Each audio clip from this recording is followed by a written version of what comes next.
तो दोस्तों चलिए लेकर के आ गए हैं आपके लिए फिजिक्स का सेट। दोस्त इस सेट में आज जो आपको चैप्टर देखने के लिए मिलेगा वो लाइट से मिलेगा, यानी कि प्रकाश से।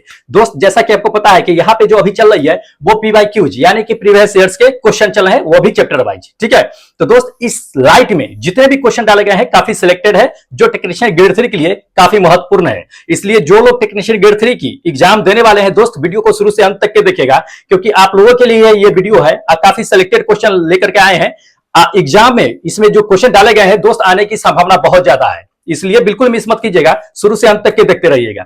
चलिए ज्यादा देरी नहीं करते हैं, जितने भी क्वेश्चन हम लेकर के आए हैं उसको एक एक करके हम देखना शुरू करते हैं। बने रहिएगा अंत तक के दोस्त। चलिए देखिएगा, देख लीजिए क्वेश्चन नंबर फर्स्ट। दोस्त ये चीज कह रहा है कि वह क्षेत्र जहां स्रोत से आने वाली जो होती है प्रकाश, वो पूरी तरह से क्या होती है कि अवरुद्ध हो जाती है, यानी कि रुक जाती है, तो वो क्या कहलाता है ये हमें जानना है। ठीक है, देखिएगा दोस्त इस ऑप्शन में से, चारों ऑप्शनों में से देख लीजिए और हमें बताइए कि वो क्या कहलाता है। देखिए वैसे प्रकाश जो रुकता है वो कहां पे जाकर रुकता है, जो अपारदर्शी वस्तु होती है जिससे प्रकाश नहीं चल पाती है वहां पे प्रकाश जाकर के रुक जाती है। ठीक है, लेकिन वह क्षेत्र क्या कहलाएगा, जो उसके द्वारा जो क्षेत्र बनेगा वो क्षेत्र क्या कहलाएगा। ध्यान रखिएगा, आपको बताते हैं कि वो शैडो कहलाता है। क्या कहलाता है? शैडो। ये सेकेंड नंबर आपका आंसर करेक्ट होगा। परछाया मतलब कि शैडो, मतलब उसके द्वारा जो परछाई बनती है उसी को हम लोग क्या कहते हैं, शैडो। अब ये चीजें समझ लीजिए कि परछाई भी जो होती है वो दो तरह की होती है। एक तो परछाई का जो छाया होता है उसका मध्य भाग होता है, उसके मध्य भाग जो होता है वो काफी डार्क होता है। अब मध्य भाग के किनारे वाला जो होता है उतना डार्क नहीं होता है, तो उसे क्या कहते हैं, अब मध्य वाला भाग को क्या कहते हैं। तो ये चीजें जान लीजिए कि मध्य वाला भाग जो होता है दोस्त उसको जो है उम्रा कहते हैं। क्या कहते हैं? उम्रा कहते हैं। ठीक है, यानी कि प्रछाया कहते हैं या शैडो कहते हैं, ध्यान रखिएगा ये। दूसरा जान लीजिए कि मध्य वाला जो सेंटर वाला भाग होता है, जो काला वाला भाग होता है, उसके ठीक बाहर का जो क्षेत्र होता है वो हल्का काला होता है, पूरा कलर से काला नहीं होता है।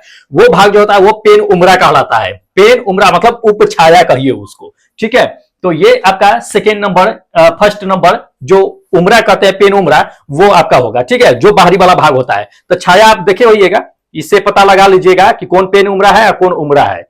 चलिए सेकेंड नंबर क्वेश्चन दिखाते हैं आपको।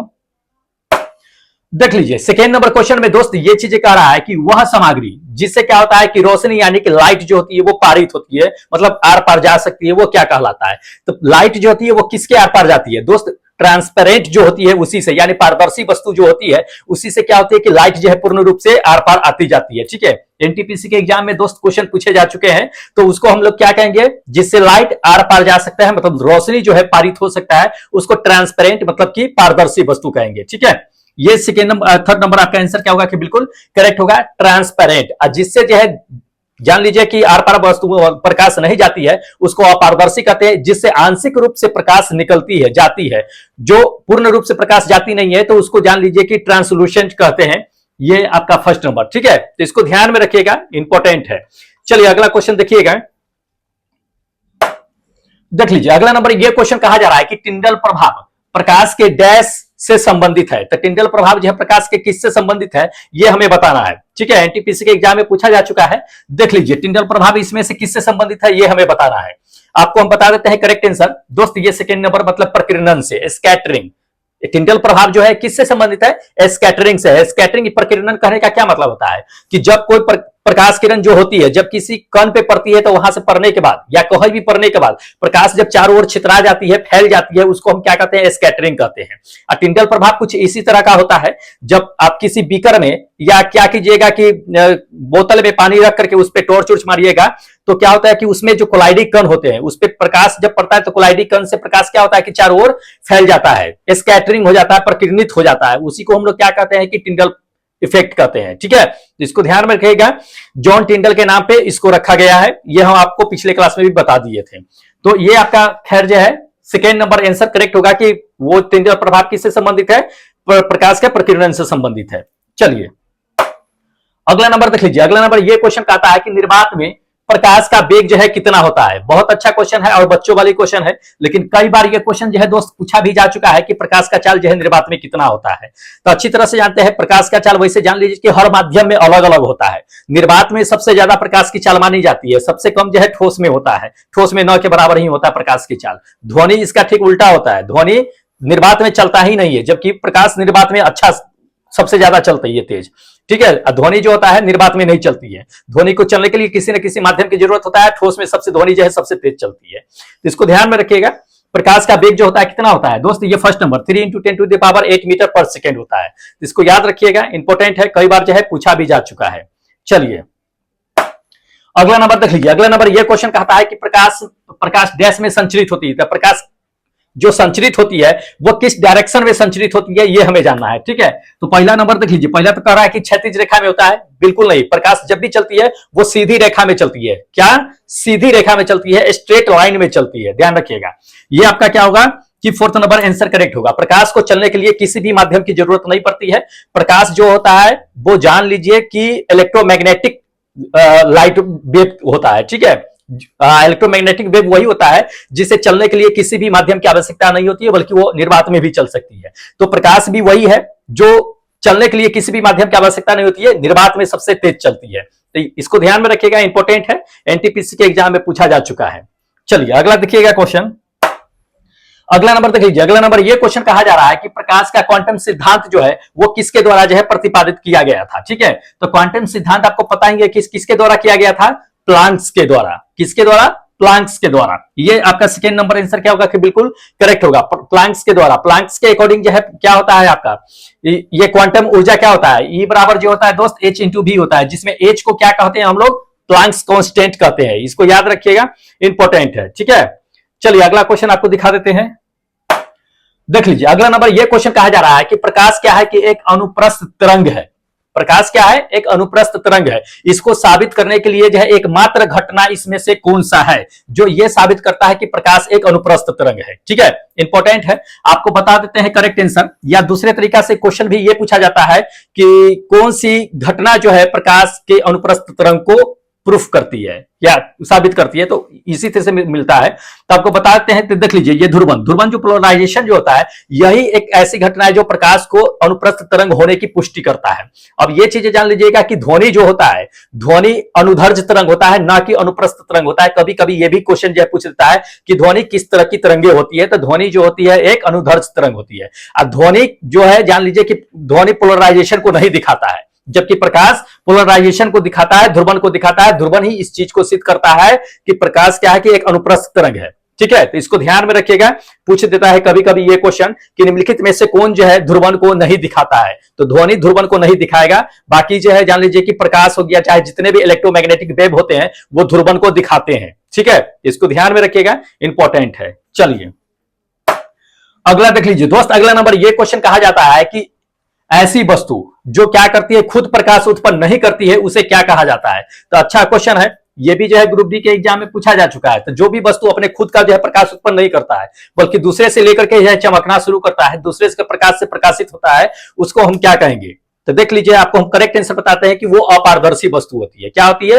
अपारदर्शी वस्तु, पहली नंबर। दूसरी नंबर ये बात कर देते हैं कि अप्रदीप्त वस्तुएं होती है। अप्रदीप्त कहने का मतलब दो तरह के होते हैं, एक तो प्रदीप्त होता है, एक अप्रदीप्त होता है। प्रदीप्त वो होता है जो खुद का प्रकाश होता है, अब खुद जो है वो प्रकाश उत्पन्न करके जो है चमकना शुरू करता है, जैसे कि सूर्य हो गया। सूर्य के पास अपना खुद का प्रकाश है, इसलिए उसे हम प्रदीप्त वस्तुएं कहेंगे। ठीक है, कैंडल हो गया, मोमबत्ती, उसके पास खुद का प्रकाश होता है, खुद वो चमकता है। लेकिन जिसके पास खुद का प्रकाश ना हो फिर भी वो चमकता है, उसको क्या कहेंगे? अप्रदीप्त वस्तुएं कहेंगे। जैसे कि मान लीजिए चंद्रमा के पास अपना खुद का प्रकाश नहीं है, वो सूर्य से प्रकाश लेकर के चमकना शुरू करता है, तो चंद्रमा क्या हो गया? अप्रदीप्त वस्तुएं हो गया। कुर्सी हो गया, टेबल हो गया, मेज हो गया, ये सब क्या है कि अप्रदीप्त वस्तुएं हो गया। ठीक है, तो इसको ध्यान में रखिएगा। ये आपका सेकेंड नंबर आंसर क्या होगा कि बिल्कुल करेक्ट होगा। चलिए अगला क्वेश्चन आपको दिखा देते हैं, देखिएगा, देख लीजिए। अगला नंबर ये क्वेश्चन कहा जा रहा है दोस्त, क्या कह रहा है इसमें कि किसी पदार्थ का दे दिया है कि अपवर्तनांक हवा में प्रकाश की चाल से कहता है कि किस प्रकार जो है संबंधित है, ये बताना है। तो अपवर्तनांक का फॉर्मूला हम लोग अच्छी तरह से जानते हैं। क्या जानते हैं अपवर्तनांक का फॉर्मूला? कि अपवर्तनांक जो होता है, अपवर्तनांक बराबर जो होता है प्रकाश, निर्वात में प्रकाश की चाल, अब बटे जो होता है उस माध्यम में प्रकाश की चाल, या किसी भी माध्यम में प्रकाश की चाल। तो ऊपर जो होता है वो निर्वात में प्रकाश की चाल होता है, अब बट्टे के नीचे जो होता है वो क्या होता है? किसी माध्यम में प्रकाश की चाल होता है। तो इसके अकॉर्डिंग अगर अपवर्तनांक देखे तो अपवर्तनांक को म्यू से सूचित करते हैं, म्यू बराबर C/V होता है, यही होता है। तो इसको ध्यान में रखिएगा। ये आपका क्या होगा कि फोर्थ नंबर आंसर करेक्ट होगा कि अपवर्तनांक जो होता है वो निर्वात में प्रकाश की चाल या हवा में प्रकाश की चाल कहिए, अब बटे जो होता है वो माध्यम में प्रकाश की चाल होता है। तो इंपॉर्टेंट है, ये पूछे जाते हैं क्वेश्चन, काफी सिलेक्टेड है और इंपॉर्टेंट भी है।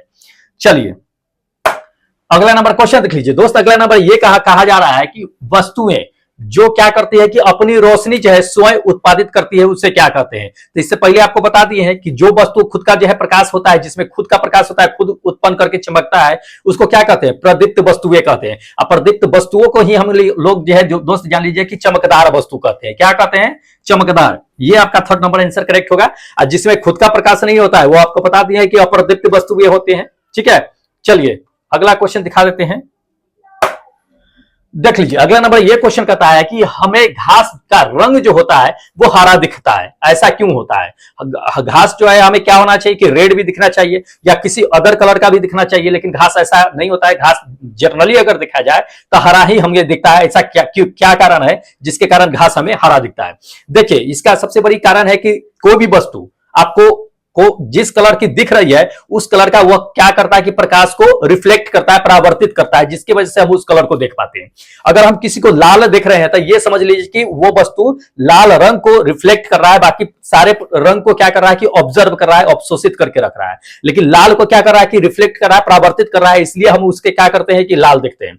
ठीक उसी तरीका से घास की अगर बात कर लेते हैं तो घास क्या करता है कि हरे रंग को परावर्तित करता है, रिफ्लेक्ट करता है, बाकी प्रकाश को क्या करता है कि ऑब्जर्व करके अवशोषित करके रखता है। तो जो वस्तु जिस रंग को परावर्तित करेगा और रिफ्लेक्ट करेगा उस वस्तु को हम उसी रंग का देखेंगे। जान लीजिए ये चीजें। दूसरी कंडीशन ये चीजें जान लीजिए कि जो वस्तु कोई भी प्रकाश को परावर्तित नहीं करेगा, किसी भी प्रकाश को परावर्तित नहीं करेगा, वो कैसा दिखेगा, तो वो ब्लैक दिखेगा। जो सारे प्रकाश को परावर्तित कर देगा, अपने अंदर कुछ भी नहीं रखेगा, वो व्हाइट दिखेगा। ठीक है, तो इसको ध्यान में रखिएगा। आपका करेक्ट आंसर जो होगा ये फर्स्ट नंबर आंसर करेक्ट होगा कि हरे रंग का जो प्रकाश होता है वो क्या करता है ना कि आंखों पर जो है हरा रंग का जो है क्या करता है कि परावर्तित करता है प्रकाश को, इसलिए हमें क्या होता है कि वो हरा दिखता है। ये फर्स्ट नंबर आपका आंसर बिल्कुल करेक्ट है। चलिए अगला क्वेश्चन आपको दिखा देते हैं।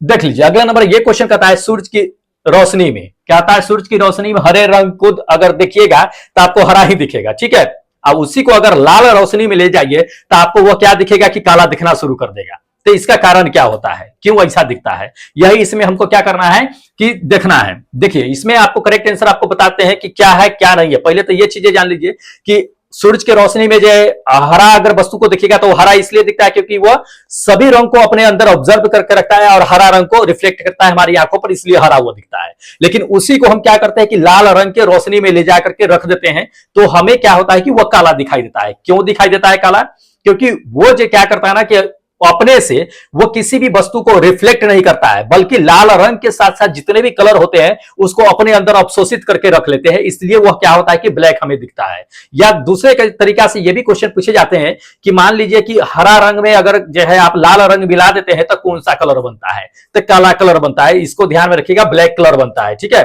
वैसे जान लीजिए आपका अकॉर्डिंग टू क्वेश्चन ये फर्स्ट नंबर आंसर क्या होगा कि बिल्कुल करेक्ट होगा। ठीक है, कि कपड़ा लाल रंग की जो होती है आयाम उसका जो होता है वो पूर्णतः क्या करता है ना दोस्त कि अवशोषित कर लेता है, मतलब कि ग्रीन को भी अवशोषित करता है, लाल को भी अवशोषित करता है, किसी भी कलर को रिफ्लेक्ट नहीं करता है, इसलिए जो है क्या होता है ना कि वो जो है हमें काला दिखता है। ठीक है, चलिए अगला नंबर देख लीजिए। अगला नंबर ये क्वेश्चन कहता है आपको कि अंतरिक्ष यान से अगर अंतरिक्ष यात्री आकाश को अगर देखेगा तो उसे कैसा दिखाई देगा आकाश, ये हमें बताना है। ठीक है, तो ये क्वेश्चन पूछता है या दूसरे तरीका से ये क्वेश्चन पूछता है कि अंतरिक्ष यात्री को अंतरिक्ष जो है वो कैसा दिखाई देता है। तो जान लीजिए अंतरिक्ष यात्री को अंतरिक्ष या अंतरिक्ष यान से अगर अंतरिक्ष में अंतरिक्ष यात्री अगर देखेगा तो उसको अंतरिक्ष जो होगा काला दिखाई देगा। कैसा देगा, काला दिखाई देगा। ये आपका फर्स्ट नंबर आंसर करेक्ट होगा कि काला दिखाई देगा। अब काला क्यों दिखाई देगा ये भी जान लीजिए। काला इसलिए दिखाई देगा कि आपको पता ही है कि किसी भी वस्तु को हम कब देखते हैं, जब कोई वस्तु किसी भी प्रकाश को परावर्तित करके हमारी आंखों तक भेजता है तब हम किसी वस्तु को देख पाते हैं कि हाँ वो वस्तु का कलर क्या है या वो हमें दिखाई देता है। रात के अंधेरे में हमें नहीं दिखता है क्योंकि कोई भी परावर्तित वस्तु हमें दिखता नहीं है। हाँ, दिया बाती अगर लालटेन या मान लीजिए कि बल्ब है तो उसके सहारे अगर कोई वस्तु दिख रही है तो क्योंकि वो हमें रिफ्लेक्ट करके देता है, तो एक माध्यम होना चाहिए किसी भी वस्तु को रिफ्लेक्ट करने के लिए। आकाश में अंतरिक्ष में ऐसा कोई जो है माध्यम नहीं है जो प्रकाश को रिफ्लेक्ट करके क्या करे कि हमारे आंखों तक भेज सके, वहां पे वायुमंडल ही नहीं है। ठीक है, तो इसको ध्यान में रखेगा। इस वजह से क्या होता है ना कि हमें आकाश जो है काला दिखाई देता है। चलिए अगला क्वेश्चन आपको दिखा देते हैं।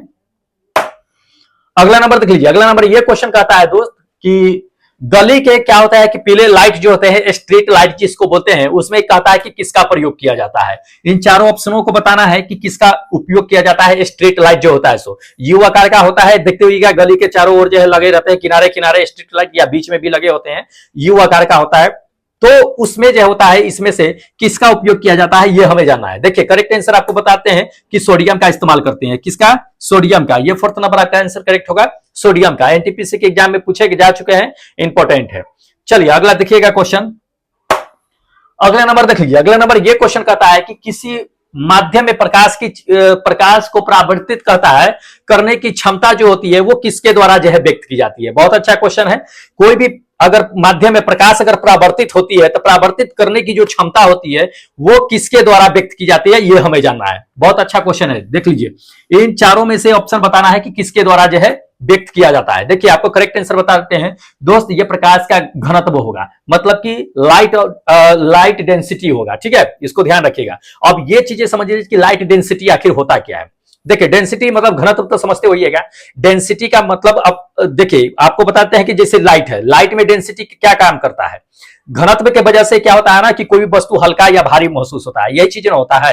तो घनत्व की वजह से होता है। जैसे कि मान लीजिए कि बादल का घनत्व, बादल का घनत्व क्या होता है कि कम होता है, जिसकी वजह से आकाश में वो तैरना शुरू करता है। या बर्फ का घनत्व कम होता है इसलिए पानी पे फ्लोट करना शुरू करता है। उसी तरह से आपको प्रकाश का भी घनत्व होता है। ठीक है, तो प्रकाश के घनत्व कहने का मतलब क्या होता है। देखिए प्रकाश का जितना ज्यादा घनत्व होगा, ये चीजें जान लीजिए, प्रकाश उतनी धीमी गति से चलेगी, उसकी अवरोधक हो जाता है, रोकने का काम करता है। ये प्रकाश घनत्व जो है सो एक तरह से जैसे कि मान लीजिए कि आप करंट पढ़े होइएगा, धारा पढ़े होइएगा, उसमें प्रतिरोध पढ़े होइएगा। तो किसी भी तार में प्रतिरोध जितना ज्यादा होता है उससे उतना कम धारा प्रवाहित होता है। उसी तरह से प्रकाश में जितना ज्यादा घनत्व होता है प्रकाश उतना ही धीमी गति से चलती है, और जितना कम घनत्व होगा प्रकाश उतनी तेजी से जो है चलना शुरू करेगी। तो उसी तरह से जो है प्रतिरोध जो है धारा में होता है कि प्रतिरोध जितना कम होगा उतना ज्यादा धारा प्रवाहित होगा, और जितना ज्यादा प्रतिरोध होगा उतना कम क्या होता है कि धारा प्रवाहित होता है। तो एक तरह से कहिए कि प्रकाश घनत्व जो होता है वो अवरोधक का काम करता है, प्रकाश के चाल को रोकने का काम करता है।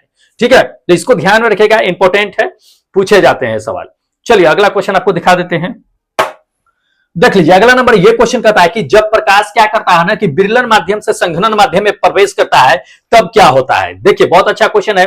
ये दो तरीके से क्वेश्चन पूछता है कि विरलन माध्यम से जब संघनन माध्यम में प्रवेश करता है तो प्रकाश का क्या होता है। प्रकाश क्या होता है कि अविलंब से थोड़ा सा दूर जो है भाग जाता है, यही होता है। दूसरी कंडीशन ये जान लीजिए कि उसमें होता क्या है कि प्रकाश की गति कम हो जाती है, प्रकाश की गति कम हो जाती है। इसको ध्यान में रखिएगा, ये थर्ड नंबर आपका आंसर करेक्ट होगा कि प्रकाश की गति कम हो जाती है। अब कम क्यों होगी ये भी जान लीजिए, क्योंकि विरलन माध्यम का जो डेंसिटी होता है, घनत्व जो होता है, वो संघनन माध्यम के घनत्व के मुताबिक अधिक होता है, लेकिन संघनन कम होता है। वो विरलन में घनत्व कम होता है, लेकिन संघनन में जैसे प्रवेश करता है तो संघनन का घनत्व क्या होता है कि ज्यादा होता है।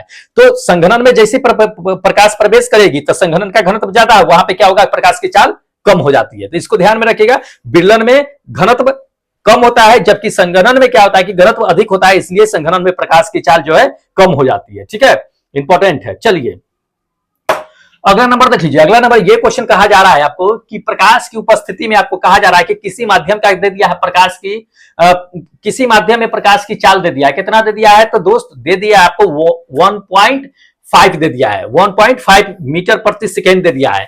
तो उसमें कहता है कि अपवर्तनांक आपको ज्ञात करना है कि अपवर्तनांक होगा क्या। देखिए किसी माध्यम का अपवर्तनांक आपको दे दिया है, कितना दे दिया है 1.5 दे दिया है। और ये कह रहा है कि अगर प्रकाश उपस्थित हो तो अपवर्तनांक निकालने के लिए फॉर्मूला हम लोग जानते हैं।